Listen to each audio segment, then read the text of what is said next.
What's up, guys? Thanks so much for clicking on the video. My name is Leah, and let's recap and review Real Housewives of Miami. This is season 6, episode 8. So let's get into it. All right, y'all. So the episode opens up where it left off because remember on episode 7, you had the girls splitting up into two groups. You had Lisa, Nicole, and Adriana attending Lisa's like meeting with the 360 aroma people to help her pick out the perfect perfume scent. And then the rest of the girls, which would be Gertie, Larsa, Kiki, Julia, Alexia, and Marisol going to the croquet place. So while they're at the croquet place and they're eating, Marisol gets an alert on her phone, and it is to a Google article or a Google alert about like someone posting an article about Lisa, where it pretty much is saying that Lenny is saying that Lisa is trying to bleed him financially because she spent $10,000 on Instacart on his account, and everyone at the table is like, $10,000, girl, like, girl, what is going on? Like, food don't cost that much.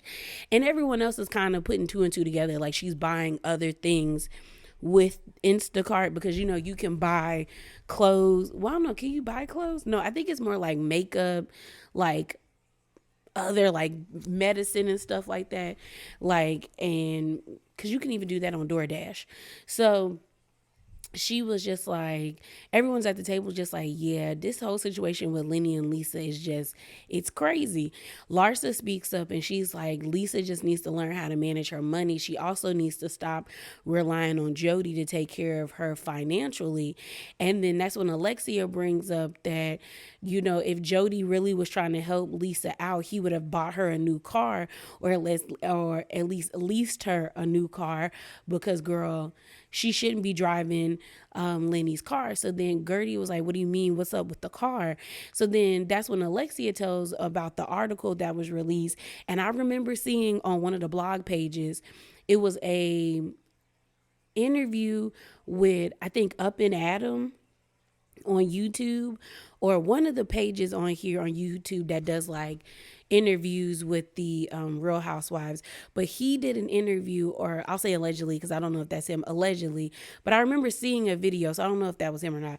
But a YouTuber did a video with the mistress, Lenny's mistress, and she was saying that she believes that Lisa was the one that put a listening device in their car. So Lenny is basically alleging that Lisa has been putting listening devices in the cars to hear what him and his mistress has been saying, or to listen to, like, I guess, information between him and his lawyers, pretty much. And so Alexia's whole thing is like, if anything, you should be driving a different car. So once Gertie heard that information, Gertie was like, she could get her a Toyota Corolla. And everybody's like, girl, a Toyota Corolla. And Larsa was like, Gertie, she's not going to get a Toyota Corolla. And Gertie made a point. She was like, that's her trying to keep up with the Joneses. Like, you got to let that go. Like, you shouldn't be in that car if that's what that man's accusing you of. And that's basically what Alexia was trying to say. Alexia was just like, yeah, girl, like, I wouldn't want to be riding in that car. Then it kind of got real because Julia brings up Lisa's mothering and how this divorce might be hindering her as a mother. And you could tell that everyone at the table was like, girl, you going down the wrong road. But Julia kind of made a point where she was like, I didn't expect her to come the to Martina's cancer party after hearing the whole situation between her and Lenny. I expected her to stay home with the kids because that has to be scary and traumatizing to see your parents fight and then someone calls the police. And I was like, yeah, you do have a good point. She probably should have made sure her kids was okay and stayed with them. And Alexia was like, yeah, I was wondering the same thing. But they all basically come to the agreement that they need to state their grievances to Lisa because they're worried about her and they want her to be okay. one, they're tired of hearing about Lenny, but they also feel like Lisa isn't moving the right way. So they play croquet. Kiki's titty popped out. One thing about Kiki that annoys me is Kiki likes to play this ditzy dumb role when we clearly know she's smarter than that. Like her not knowing what a dildo is. Girl, you brung one with you. Calling it a dildo. Girl, you're a lady of a certain age. You know what that is. And you're not gonna act like they don't have them things over there in Haiti. And then this part about her titty, I know she felt her titty out. I know she felt that titty jumping and a bumping. And, and you can tell the people that run the croquet thing was just like, when they leaving? Because they messing up the vibe here. When are they leaving? So we then see Marisol and Alexia have a conversation because Marisol is like, she's like, she's trying to put on a brave face and act like she wasn't really like bothered to have Julia in their group at the croquet place because we know what happened the last episode where everybody at that table was giving her the business. And so she's just kind of like, I think it's real messed up that like, you've been hanging out with my ex for the past 5 or 6 months and now you're listening to the things that he's saying about me and now I'm figuring it out. And I didn't like the way Alexia was dismissing Marisol's feelings. Like Alexia off rip was like, well, you can't really be mad at Julia because she wasn't wrong and she wasn't being mean. And it was like, girl, clearly Julia doesn't like Marisol, so she did what she did to embarrass Marisol as well as dig at her at the table because everybody was piling on her. And I do like how Marisol pretty much said, like, I don't feel protected. Like, you're supposed to be my friend and you're supposed to have my back, and I don't feel like you have my back. And I agree. I don't think Alexia had Marisol's back. And granted, and just because you're friends, it doesn't mean you blindly followed them. But in this conversation, it really didn't seem like Alexia was trying to hear Marisol's side. And then for Alexia to act like she didn't understand what Marisol went through and they're supposed to be best friends, I'm pretty sure Marisol confided and cried and broke down in front of Alexia about how toxic her relationship was with that guy. And I was just like, girl, because Alexia was like, I didn't know it was that bad. And that's when Marisol was like, girl, stop. You giving me a headache. Because it's like, you do know how bad it is. I just think Alexia is like Teresa in a way. But and I say that in a way because I can give Teresa credit in a sense like Teresa doesn't cave to like fans. Like if she thinks she's right, she's right. I think Alexia couldn't handle everybody hating her last season, that she's trying to be cool with the quote unquote fan favorites. Now Julia is not my cup of tea, but I know a lot of people go up for Miss Farm Fresh Julia. And I think that's why Alexia is trying to get close to her. Because to me, if my friend told me how she was feeling and you're my best friend, I would definitely see your point before I see the other person's point. Like that would just be me. Like I think Marisol is kind of doing too much a little bit. Cause it's just like, girl, you're married. We know it's not like a legal marriage, but you're married. That man or that ex situation shouldn't bother you that badly. But I do understand feeling like, girl, that was my ex. It was toxic. And why are you clicking up with him? That's weird. So I get where she's coming from. I do. So we find out that it's the ladies' last night or the last day in Palm Beach. So they decide to have dinner at the house, which I would have been fine with too, because that was a lovely home. Like I love the way their pool is set up. Like I don't know why, because I know it's kind of, people are starting to do this more and more with pools when they already put in the built-in like beach chairs. I think that's such a cool feature. Like you don't have to get a beach chair to sit in the water. You could just sit there and let the water. I would love that in my home. But we see everybody getting ready and they go outside to sit down and eat. But before the night gets started, we see Julia pull Alexia aside. I forgot to mention this, but Julia was really bothered by Alexia's comment where she said, I have to ask Todd if I can room with you, when Julia was saying that like she was excited that her and Alexia were going to get the opportunity to room together. Now, Alexia tries to play it off and be like, oh, it was a joke. Now, saying it one time, maybe even 2 times is a joke, but it seems like Alexia said it multiple times. And I feel like I think she was uncomfortable. I think she didn't really want a room with Julia. I feel like, yeah, she wants to be cool with Julia, but I think she just don't want to be that cool with her. Now, we do know that Alexia has said some very ignorant things.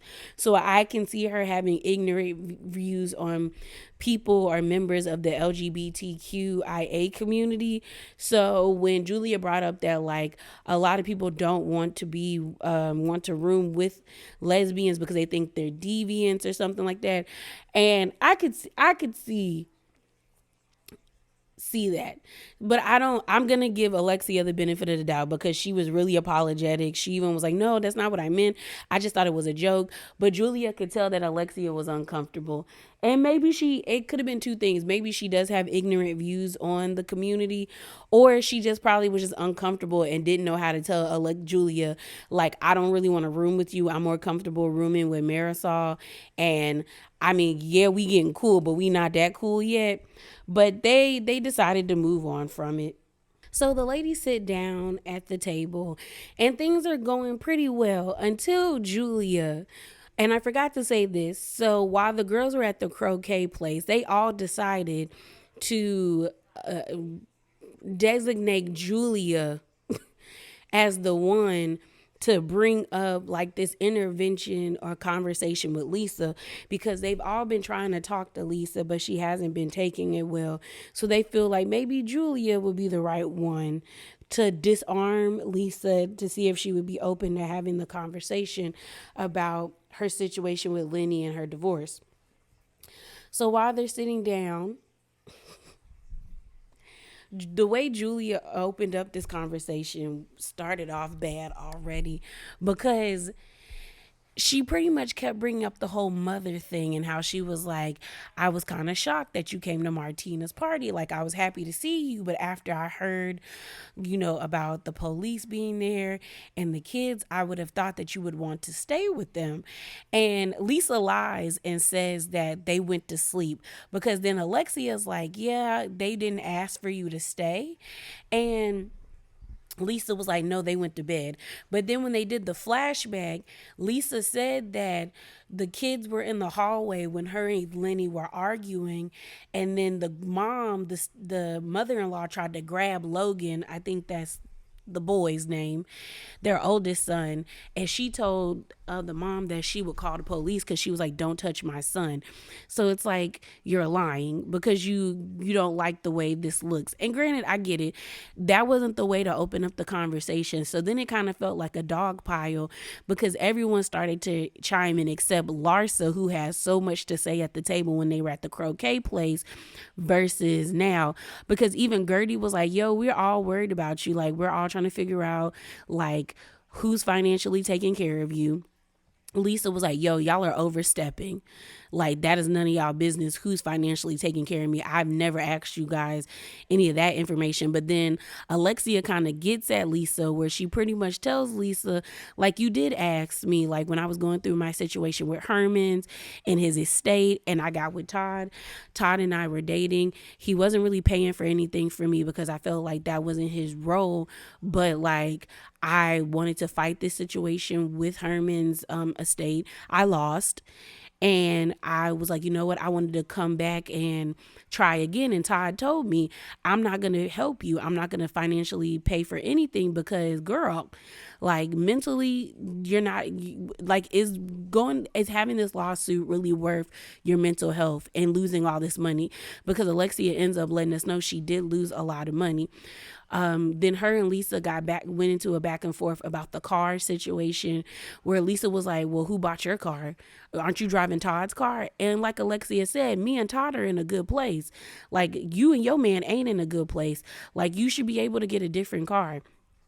So Lisa starts telling them that she feels like she's being attacked and being ganged up on. Then Adriana tries to be like, yeah, y'all, it's like one against all of us or all of y'all. It's like she's in the lion's den. Like y'all don't know what she's really going through. And then Lisa also brings up a good point where she was like, y'all told me to stop talking about Lenny, but then y'all want to ask me questions about my situation. And she's like, I'm just going through all of this. And then they bring up Jody and they're like, Jody is a good guy, but they're like, are you with Jody because of emotional reasons, or are you with him because you really like him? And then Lisa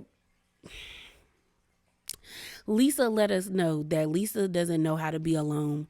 That because her whole reason about like, I don't like to date. I like to stay in the house. And then everyone else at the table is like, girl, you're lying. You be outside all the time. And I'm like, yeah. And then she's like, I like to sit at home and watch Netflix with him. And they're like, okay. And then Nicole chimes in and she's like, Jody seems to be a wonderful and great guy, but it also seems like he takes up a lot of your emotional like headspace. So we just think you might want to like, let him go so you can focus on yourself and other things, i.e. your children. And I saw a comment on one of the blog pages that really made sense to me, where they were like, physically Lisa is there for her kids, but emotionally and mentally she's not. And I agree. Like we've seen, and even in the last scene of the episode, Lisa is with her kids, but she's not with her kids. She is not there present in the moment with them. And I feel like that does more damage to them than her not being there, because it's like, yeah, my mom's here, but her head is somewhere else. She's not thinking of me. She's not paying attention to me. And you can tell that Lisa is consumed by this feud with Lenny. And I mean, you can't fault the lady. Like, she's being done wrong. She can't believe that this man that she dedicated her life to is throwing her out like trash. But I also called a little bit of cap, because I feel like Lisa knew that there was issues between her and Lenny, and instead of planning and preparing herself for it, she just thought it was going to like miraculously like fix itself. I don't think she ever thought Lenny was going to discard her and get a mistress. So they leave the dinner. Lisa's feeling pretty disrespected and attacked by the ladies. They finally get back to Miami, and we see Gertie and Russell at home. She's letting us know that she's preparing herself for her surgery. She is overwhelmed. She's like, I'm dealing with like 6 calls a day from the hospital, from different departments, from everyone trying to, coordinate all these things. She's just like, I'm overwhelmed. And she begins to cry in bed thinking about everything. She also was letting Russell know about the whole situation with Lenny and Lisa and Larsa. And, Russell even said Jody is a patient man, because that's the thing, to constantly talk about your ex or to take on something so, because and I'm kind of looking at Jody kind of weirdly too. Like, why are you attaching yourself to somebody with this much baggage and this going through such a public and nasty divorce? And I remember Larsa even said when they were sitting at that table at the croquet place that Jody still takes care of or pays for his previous wife. So I'm just like, how does this benefit you, Jody? Because right now you seem like a good guy, and I don't want to say you're not, but it is kind of peculiar for you to attach yourself to somebody like Lisa, who's going through such a contentious divorce. And so, getting back to Gertie, she starts crying, and I'm just happy that Gertie has someone like Russell by her side. Like, he really seems to be a really great support system for her. And I just like, I'm happy that she's in remission. I'm happy that she looks great. She's one of the girls that can rock a bald head. She looks amazing with the bald head. Like, I was like, girl, stop wearing these wigs, because you look good. You look good. But I'm just happy she had a husband that was there to sit next to her, support her, and fight for her and fight with her, because having cancer is something like the person that has cancer is going through it, but also your family members are going through it, and everybody needs to rally and support everybody pretty much. So we then get this scene of Nicole with her daddy.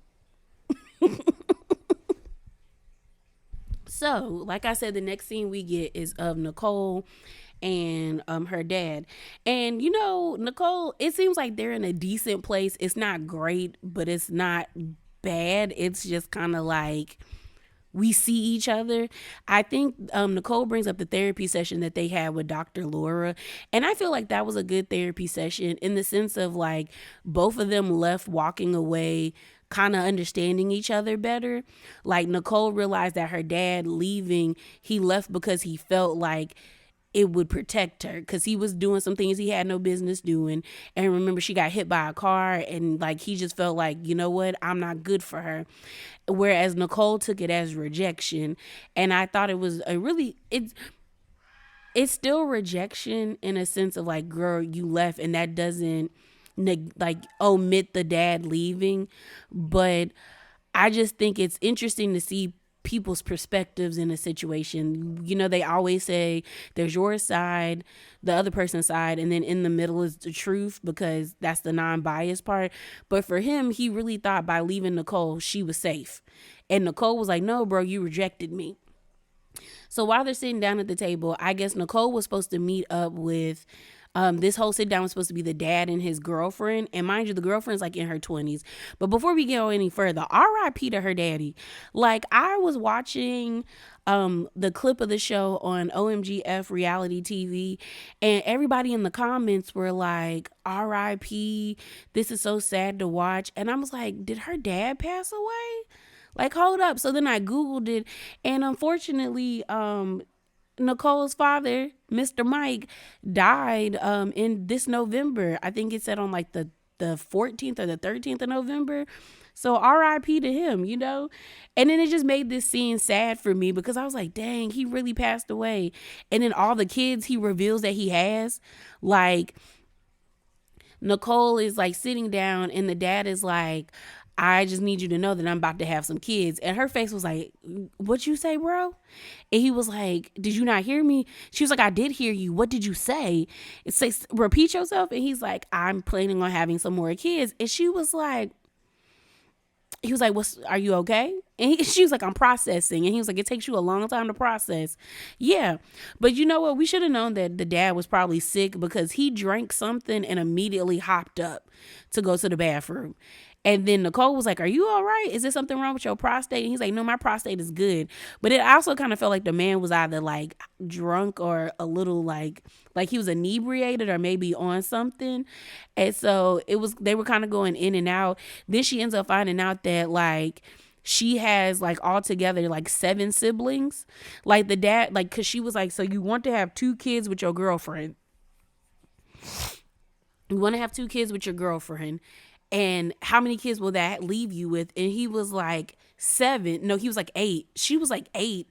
She was like, so you know, you had me, you have Mikey, then you have our half sibling who's the same age as Mikey because you got somebody pregnant at the same time when mom was pregnant and she still stayed with you. So you can tell Nicole holds on to resentment to her mom for staying with their dad when he treated her so badly. Then no, she ended up saying like several other names and she was like, those are the 4 I like, you know, the other ones I know. Who are the other 2? And he was like, he says the names and they blurred them out. And he was like, she was like, how old are they? And he said like 7 or 8. And she was like, they're little people, they're babies. And he was like, yeah, like he was like, it's good, we're cool. He was like, I'm about to have another one, and we gonna fill up a baseball team. I said, do you know how irresponsible that is? As much as they say women, you know, getting pregnant, especially attaching themselves to men that aren't worth anything, is irresponsible.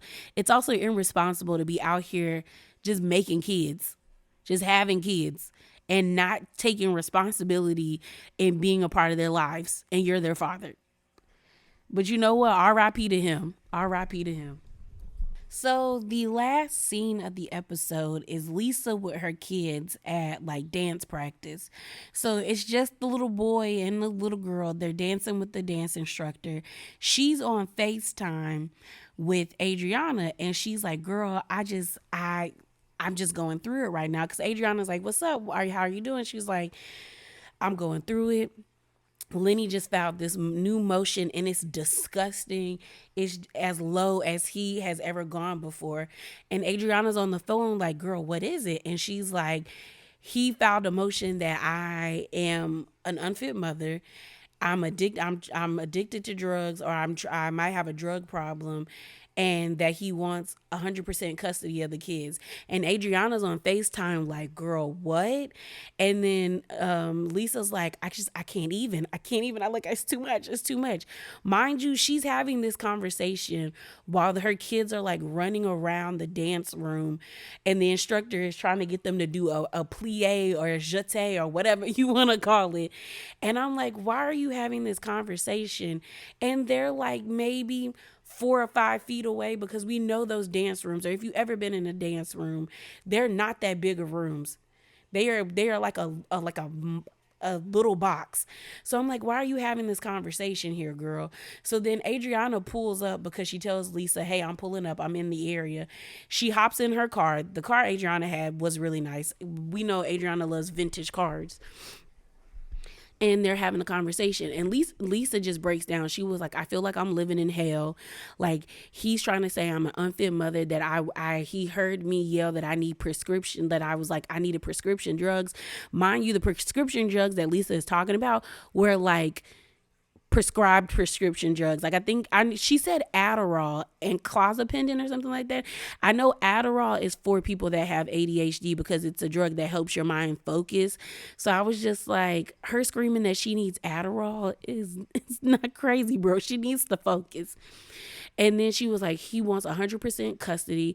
She's just like, he's throwing me away like I'm trash. She was like, I just can't believe that, like, I help him build his company and then he's just discarding me. Like, you would think because this is a public divorce that he would want to do right, but he doesn't. And this is my thing with Lisa. I feel like Lisa knew the writing was on the wall. She just didn't prepare for it. Like I stated, like, girl, you had, like, Lenny was already treating you funny when y'all came back for season 4. Like, it was very awkward. And you could tell that, like, he wasn't into you anymore, and I know you felt that. So I'm just kind of like, why didn't you start preparing yourself or hiding money? And I'm hoping Lisa is doing all this, like, crying and stuff, like, but still has something locked away. Like, she might have started saving money on the low, because it doesn't make sense to me. And so then Adriana tells her, you know what, it's gonna be okay, you're gonna survive this. Like, that is why, I kind of felt bad, and I thought it was wrong for all the girls to gang up on you. Were the girls doing a lot at that dinner table? Yes, but they all had valid points. Number one, it is kind of weird, Lisa, that, like, the police showed up to your place and you decided to come to a party when you said they saw you, and when you said your kids saw you and Lenny arguing. Like, I get where they're saying, like, you should have stayed home with your kids. And it also links to that comment I saw where they're like, Lisa is physically there with her kids, but she's not mentally or emotionally present for them.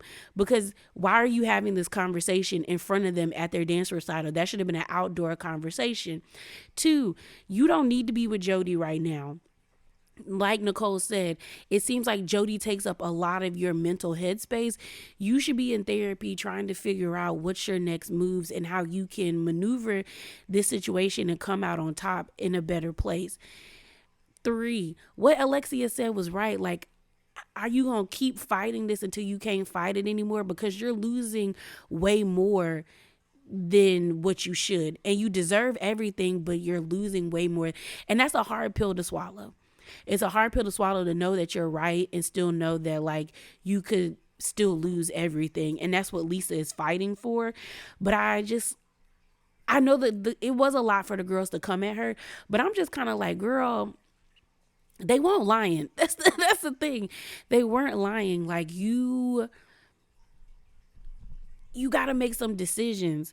I really do hope at the end of this season, like, she comes out better. Oh, like, I really hope, like, she's sitting at home watching these clips and realizing that, like, girl, I got to make some things shake for myself and for my kids so I can move on.